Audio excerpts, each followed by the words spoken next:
Welcome everyone. Today we'll talk about sexual harassment. Remember, anything with respect to the harassment per se, physical or sexual in nature, and how to go away with it, do away with it. We need to understand how to prevent it. For for prevention, first thing and foremost thing to do is to identify that the particular harassment is sexual in nature. So yes, the agenda is we will try to define what is sexual harassment.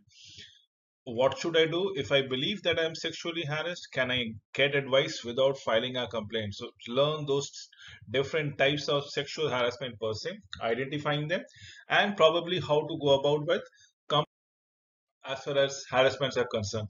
Let us first start with definition. Anything which is unwelcome, be it verbal, visual, or physical conduct of sexual nature that is severe or pervasive and affect the working condition or perhaps creates even a hostile work environment is supposed to be known as sexual harassment. Again, I repeat, it might be verbal, it might be visual, it might be physical conduct of sexual nature. And remember, this is an unwelcome thought, process, act that needs to be understood within the condition, within your workspace, is supposedly termed as. So let us define conduct per se. Now we need to understand we are all working together. We have certain procedures, behaviors, rules, regulation that needs to be followed around it. So is every rules, procedures, behaviors, acts, actions are sexual in nature? Probably no. These are all conducts, and of them, certain conducts are to be classified as sexual, right? So let us understand what is conduct per se. Conduct is not sexual harassment if it is welcome. So if both the parties, if everybody is comfortable with it, definitely not sexual.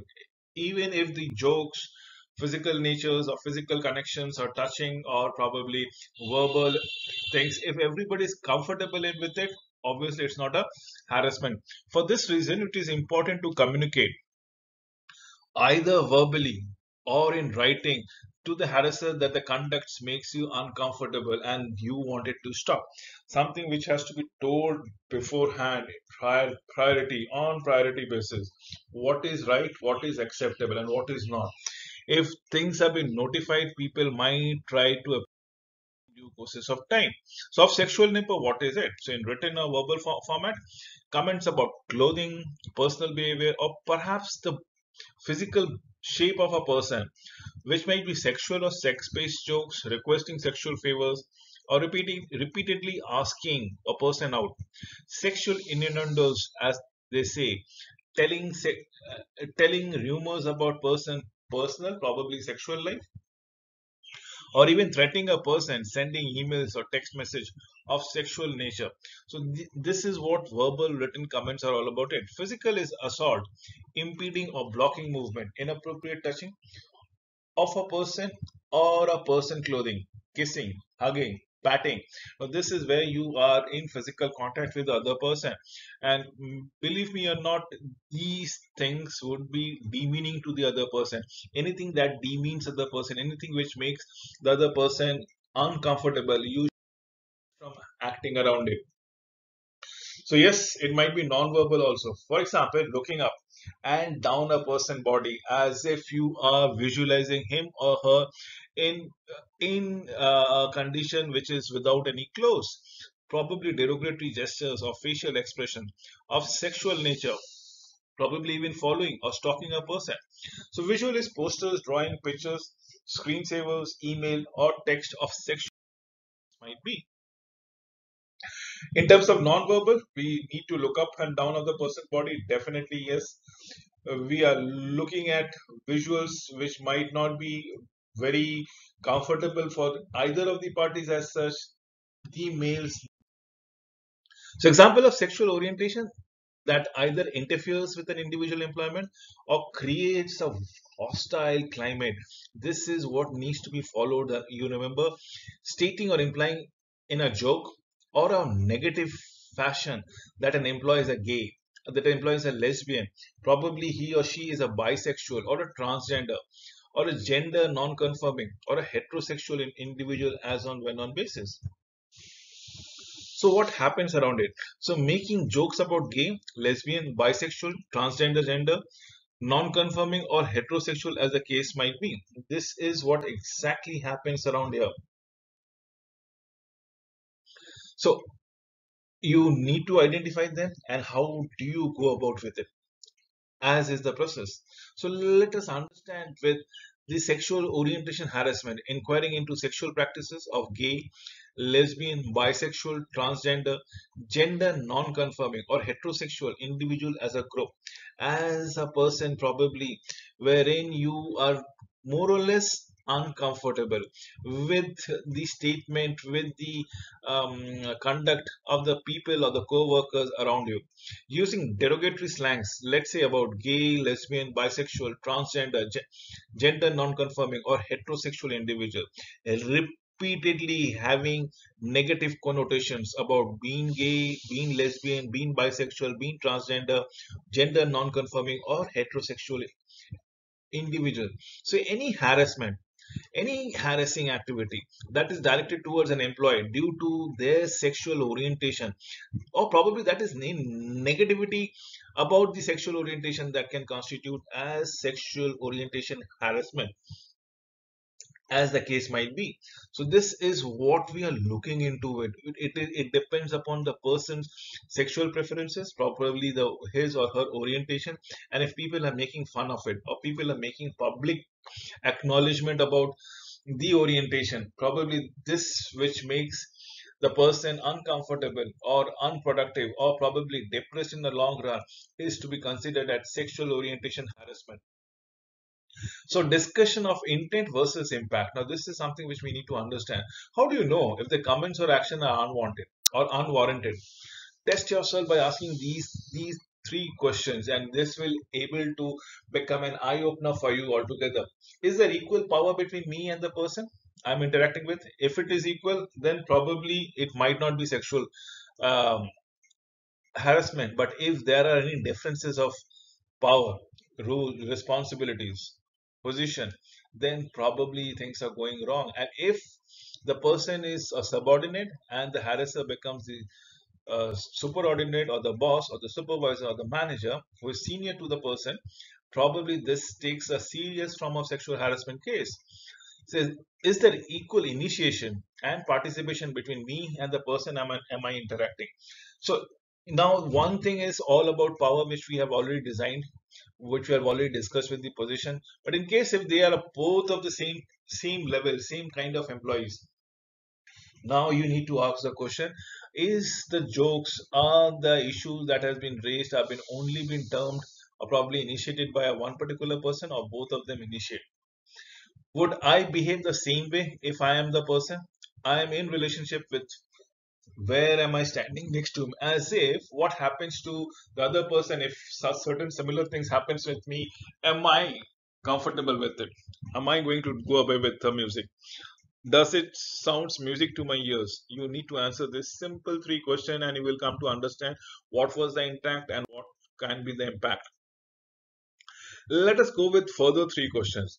Now, would I want someone else to act this way towards a person that I am in a relationship with?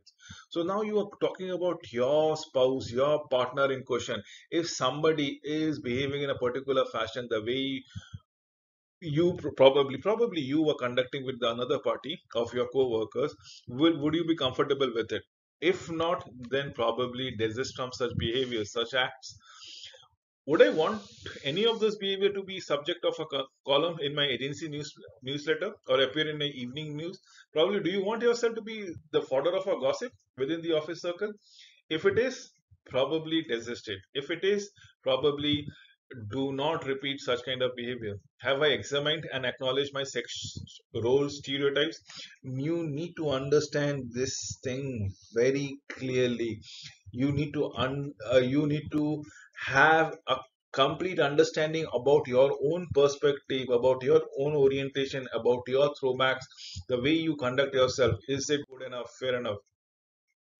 Now, severe or pervasive? Now, these are the questions that comes around it as far as sexual harassment is concerned, the conduct of a harasser must be either of severe in nature or perhaps be pervasive to be classified as sexual harassment. So, if it is severe, definitely it's a sexual harassment. If it is a repetitively small innuendos, what happens? Small things, incidents that happens. Probably it can. If it is a repeat thing which happens on a regular basis, it's a sexual harassment. Although a single unwanted request for a date or a one sexual suggestive comment might offend you, or probably be inappropriate, it may not be sexual harassment. Why? Because you might tell it back to the person that probably this is something not been entertained or not been accepted, or probably you're not comfortable with it. So there will not be any chance of repetition. So one of incident can be ticked off. However, a number of relatively minor separate incidents may add up to sexual harassment if the incidents affects your work environment. So the question that we need to ask is how many times that an incident occurs? How long has the harassment been going around? How many of the others have been sexually harassed? And were there any witness to the harassment, as the case might be, where there was any party to it? These are the questions that needs to be asked time and again. So affect the working conditions or create a hostile work environment, as the case might be. It might be sexual harassment if the conduct unreasonably interferes with your work performances and creates an intimidating, hostile, offensive work environment that goes by it. For example, it might be a sexual harassment if repeated a number of times. If repeated sexual comments make you so uncomfortable at work that your performance suffers or it deteriorates. Now, this is should be put across with the harasser and probably notified with the authorities too. So, verbal, physical, visual form of harassment that are sexual in nature, sufficiently severe, persistent, or perhaps even pervasive and unwelcome fall under the category of hostile environment sexual harassment. A single severe incident such as sexual assault could create a hostile environment altogether. More commonly, a hostile environment is created by a series of types of sexual harassment, this for that, pro quo, an eye for an eye. If they say a person in a position of authority, typically a supervisor, probably demands sexual favors as a condition of getting or probably keeping the job benefit. A major aspect of sexual harassment is power. Please understand, a power is one which has been abused and probably sexual favors have been extracted, and if notified, if found, it it demands or it requires severe example of sexual harassment. So what are the example? Let's say unwanted jokes, unwanted gestures, offensive words on clothing, and probably unwelcome comments, witty responses thereby, touching and any other bodily contact such as scratching or patting a co-worker's back, grabbing an employee around the waist or interfering with the employee's ability to move, repeated requests for dates that are turned down or are unwantedly flirting in nature, something which has been clarified, made absolutely clear. Transmitting or posting emails, text, pictures of sexual natures, of harassment related natures, displaying sexually suggestive objects, pictures, perhaps posters also, or probably playing sexually suggestive music per se. We are talking about verbal example. Now let me give you certain verbal example referring to an adult as a girl, a boy, hunk, doll, babe, or a honey. Now, do you address in such a fashion an adult as a girl or probably a boy, probably a hunk, a doll, a babe, a honey? Now, these might not be the formal language that goes around it. Whistling at someone, making a cat calls, making sexual comments about the person's body, making sexual comments or innuendos, turning work discussion to sexual topics, telling sexual jokes, probably sexual stories also, asking about sexual fantasies, preferences, histories, if any, asking person question about their social life, their sex life, making sexual comments about a person's clothes, anatomy, or looks, repeatedly asking a person who is interested or perhaps who is not, making kissing sound, howling, or probably even smacking lips, telling lies or speaking rumors about a person's sex life, as the case might be. So, non-verbal example. Now, let us move to the non-verbal example For example, we need to go around it as in looking up the person from top to bottom, as an elevator eyes, staring at someone, blocking somebody's path, following the person or stalking a person, giving personal gifts, displaying sexually suggestive visuals, making facial expressions such as winking, throwing kisses, licking lips, making sexual gestures with hands, and probably through body movements too. Now, physical example, it's very simple and probably need not be elaborated much. It's like giving massage around the neck or shoulder, touching a person's clothing, probably even hair or body for that matter. Now, steps taken. What are the preventive measures that you need to take if harassed? First, remain professional. Be direct with the harasser. Let him, probably her, know that you do not like the behaviors, that the conduct is unwanted, unwarranted, unwelcome, and you want it to be stopped immediately with immediate effect. Go to the program directors and explain the circumstances. Be sure to take with you, document the dates, the times, the specific occurrence if you have them. Also, report the incidents to the, if appropriate, program director is unavailable, or is the offender, report the incident directly to Chief Operating Officer, COO, Chief Operating Officer. When reporting the harassments, be prepared to share all the facts about the incident. Write down the important details of the incident. Collect your thoughts before you begin.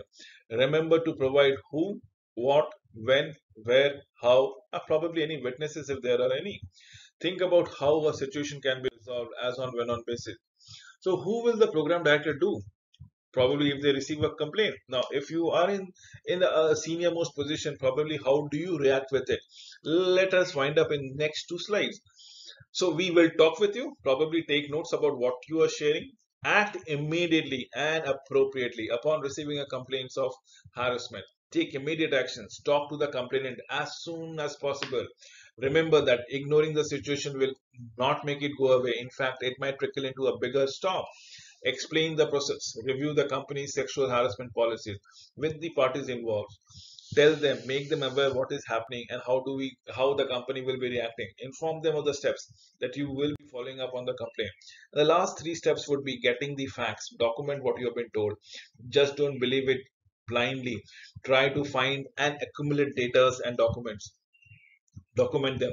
Also make it clear that the information will be kept as confidential as possible. Only discussed with people directly involved in the investigation. Listen attentively. Remain objective. Listen to both sides before deciding the next course of action. Conclusions. The chief operating officers will make you determine your determination. Inform both parties of an investigative finding, the determination and any corrective disciplinary step thereby. With this, I come to an end for this presentation. Thank you for watching this video.